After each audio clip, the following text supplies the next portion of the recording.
Does this look familiar? Have you had anything like this happen to you while you were trying that DTF sublimation hack? I want you to really get a good look at it because this is not a full image. And I also want you to know, going into this process, you might have to print yours multiple times. You may have to walk away. It might get frustrating, but don't quit. I didn't quit, and that's why I'm able to show you this tutorial. So I printed this once, and this is how it came out the first time. It was frustrating. Then I printed again. This is how it came out the second time. And I was about to pull what's left of my hair out. Then I printed a third time.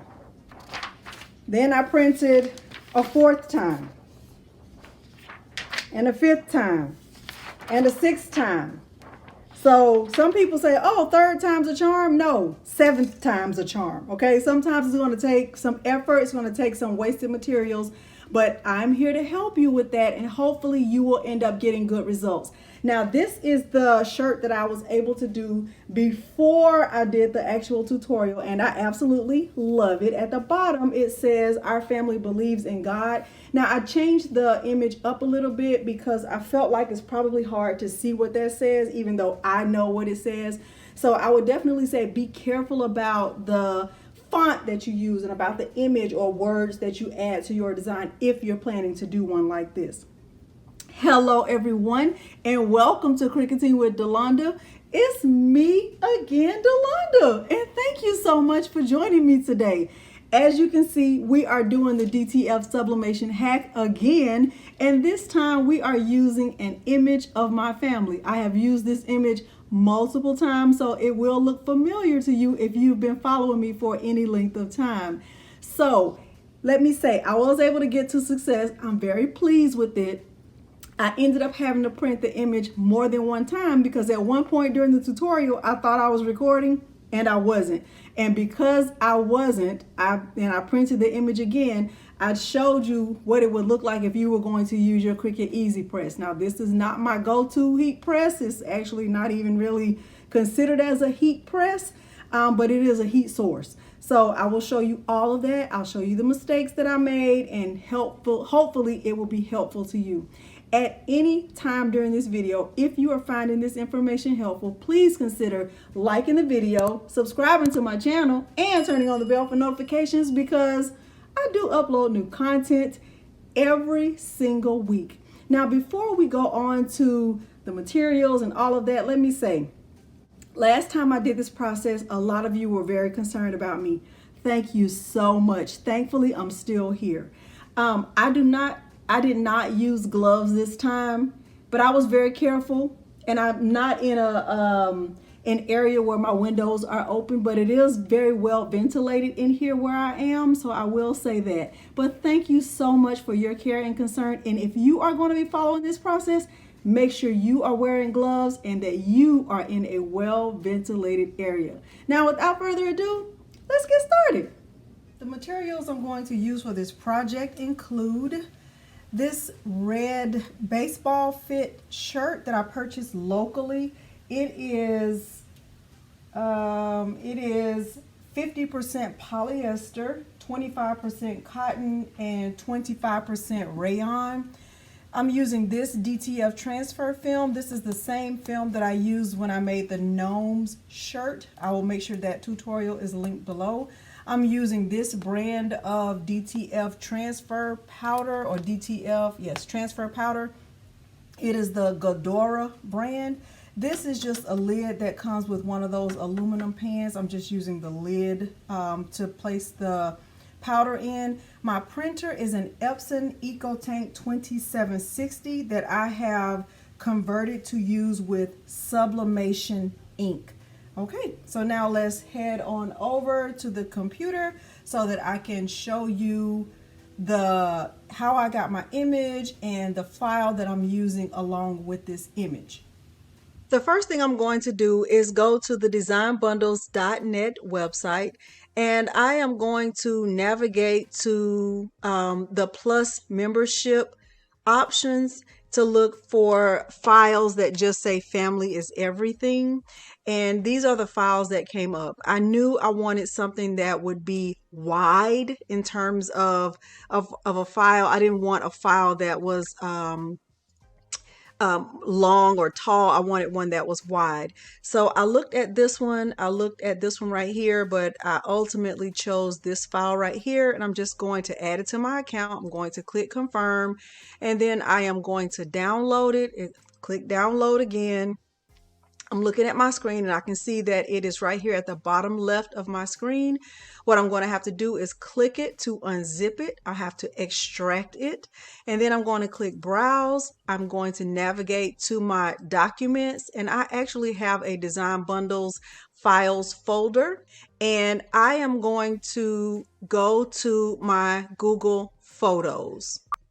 I am in Google Photos, and what I'm going to do now is just navigate to our family photos, and what I'm doing is just clicking on our old family photos, and I am going to find that file. This is the file that I like right here, and I am going to just edit the photo a little bit.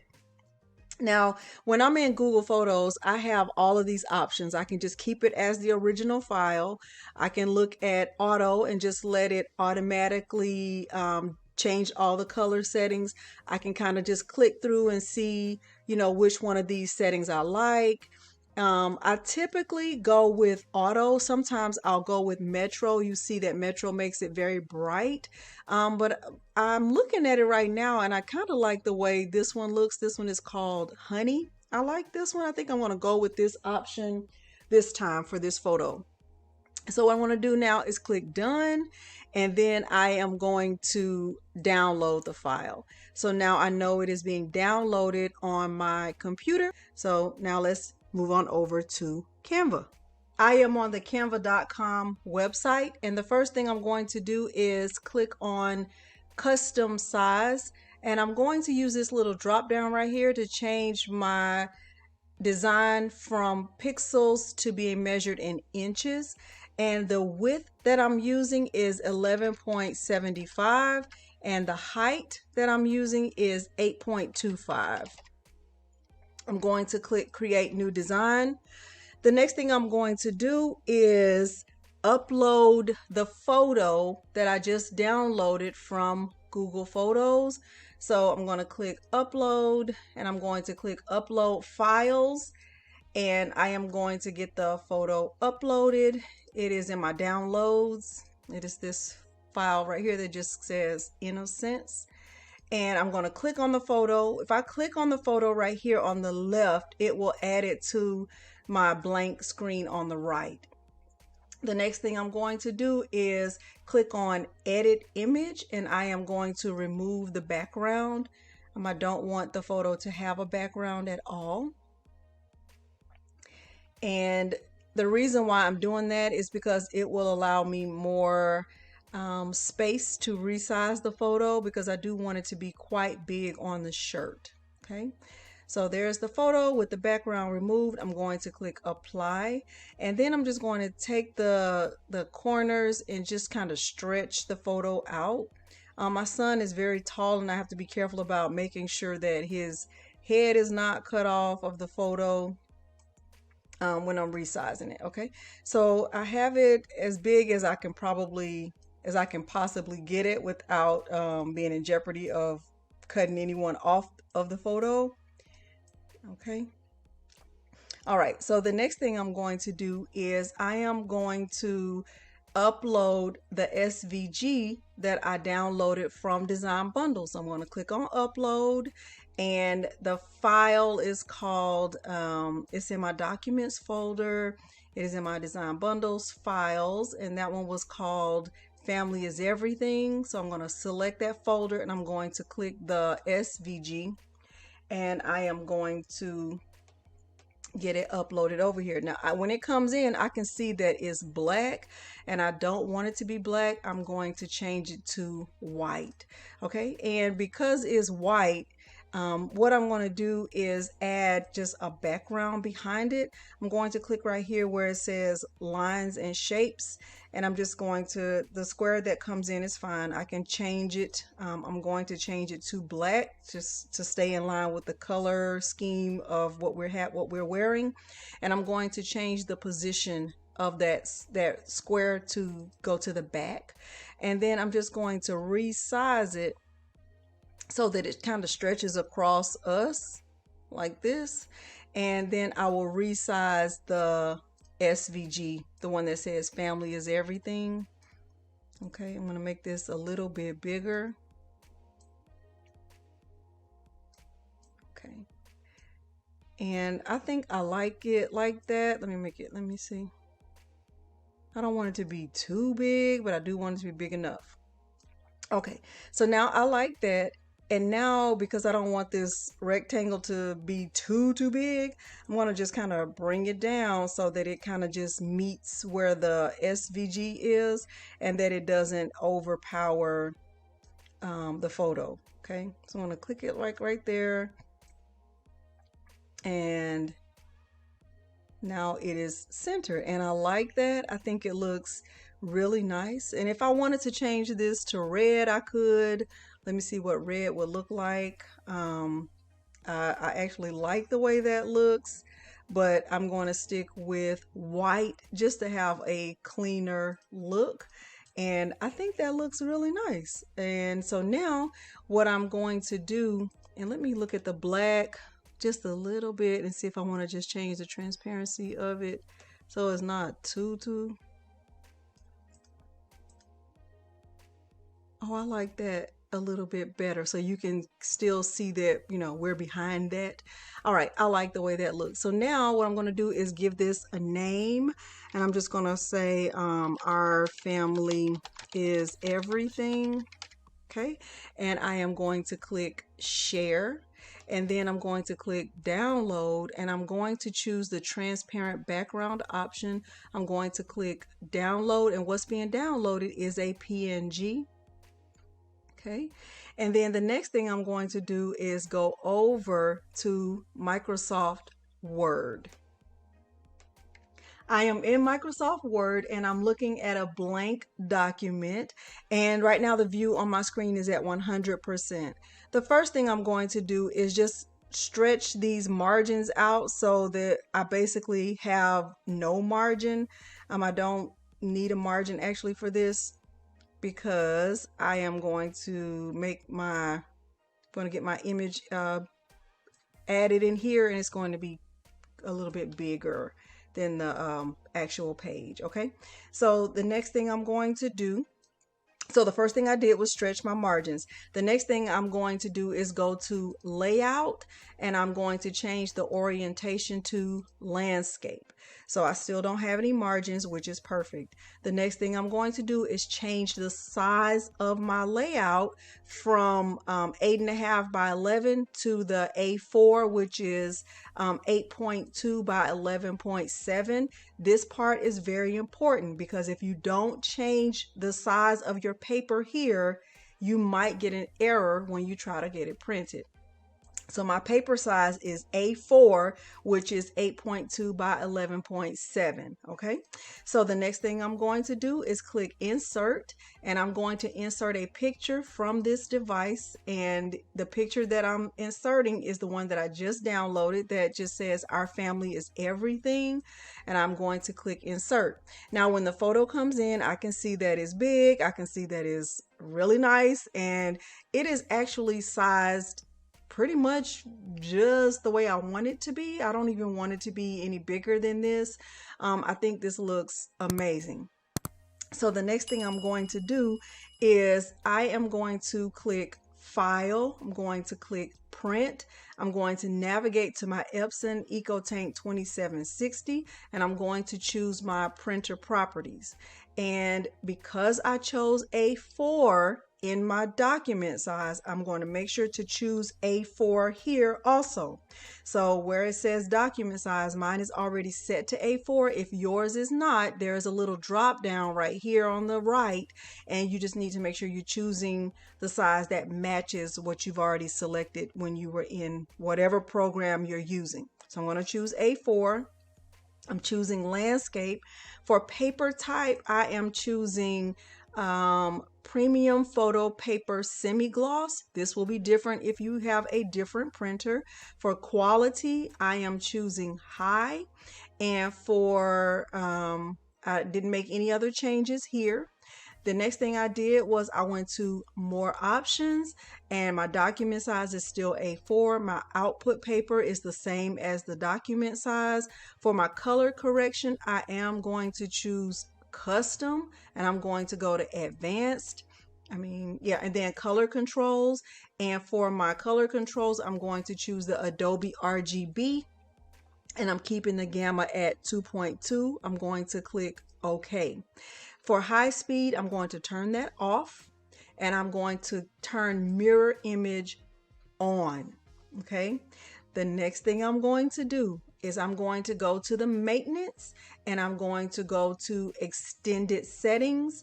And for the print density, I'm just going to decrease it to -10%. Okay.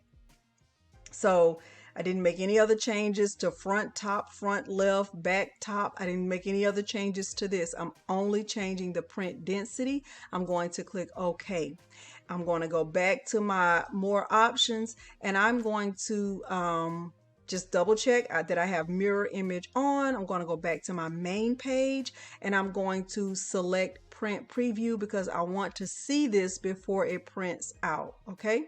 Now this is a setting that I could save, and it might be a setting that you save. I definitely want to make sure I'm going slow right here so that you can see what my settings are in case you want to use these exact same settings if you have the exact same printer that I have. Okay. So once again, A4 premium photo paper semi-gloss, quality is high, print preview is on. More options, A4, same as document size, custom color correction, mirror image is on, high speed is off. And then I changed the density. I want to click OK. And then I'm going to click print. When I do, nothing is going to print because I have my print preview on. Right here where it says your margins are pretty small, some of your content might be cut off. Do you still want to print? I'm going to click yes. And then I should get a print preview. This is exactly what I want my printed image to look like. And so now I'm going to click print. Let's head over to the printer, and I will show you how I got my paper loaded and ready to print. Okay, so I'm going to go ahead and click print. Everything that I'll do from here will be back on the camera.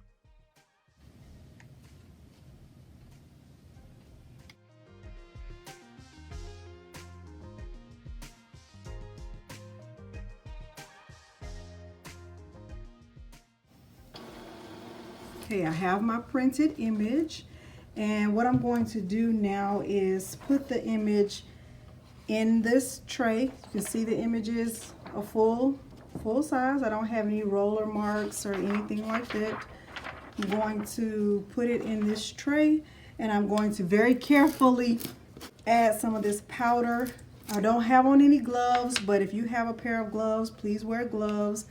Be safe.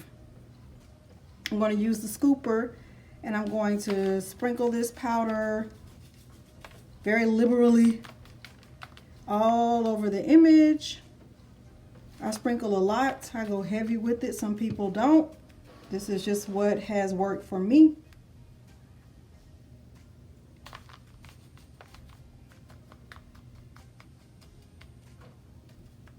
So the ink is still wet. The ink has to be wet. The powder needs to stick to the wet ink.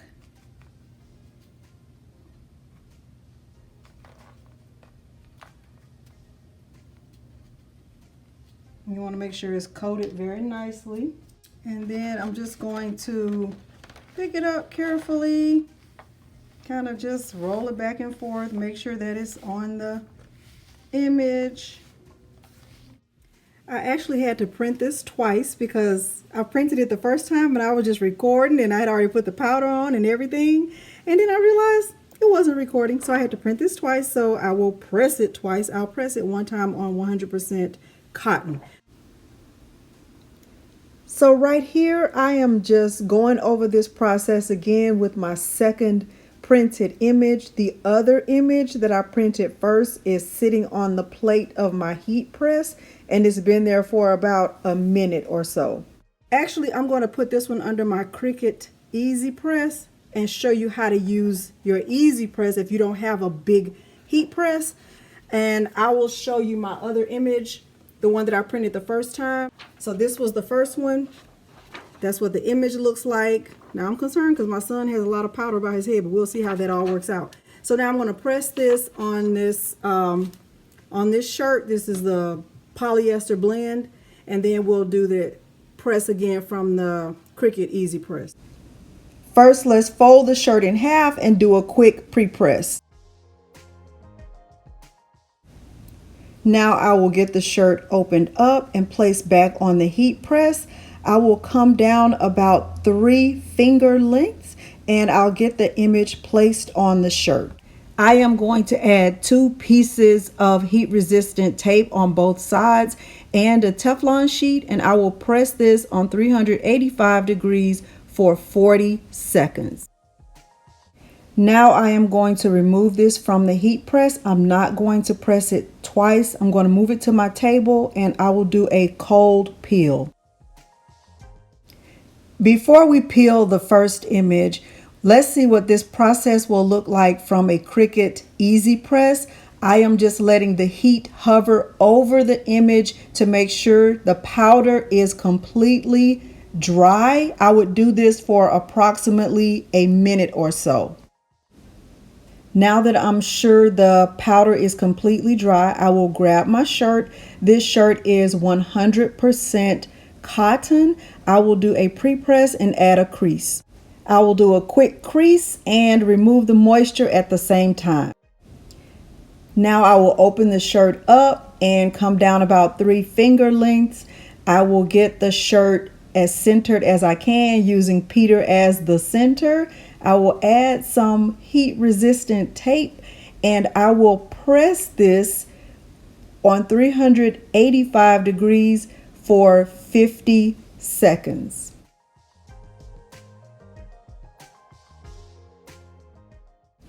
So this is what the image looks like on cotton. I am going to let this completely cool down before I peel it. All right, let's see what this looks like on our poly blend shirt. Let's peel it and reveal it. Okay, so far so good.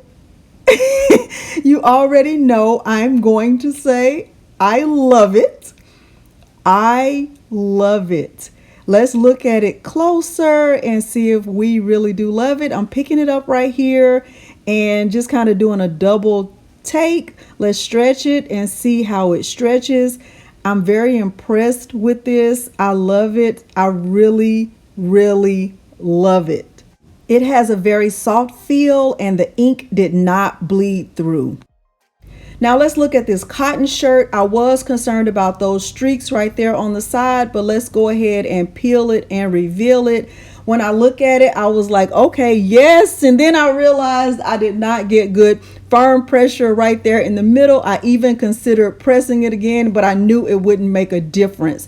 But my advice to you is you can still do this with an easy press. Just make sure you get good firm pressure throughout the whole image. I still love it and I'm still going to wear it. Let's go to my table so I can give you my final thoughts about this whole process.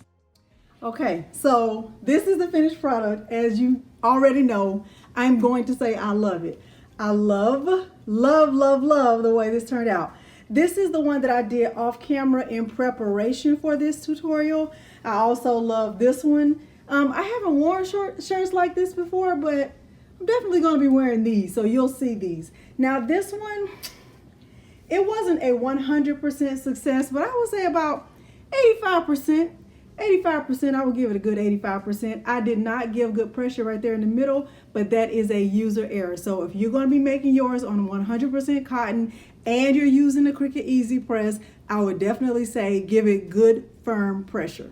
Now, if you found this tutorial helpful in any way, please consider liking the video, subscribing to my channel, and turning on the bell for notifications because I do upload new content every single week. Thank you so much for joining me today, and thanks for watching. Bye.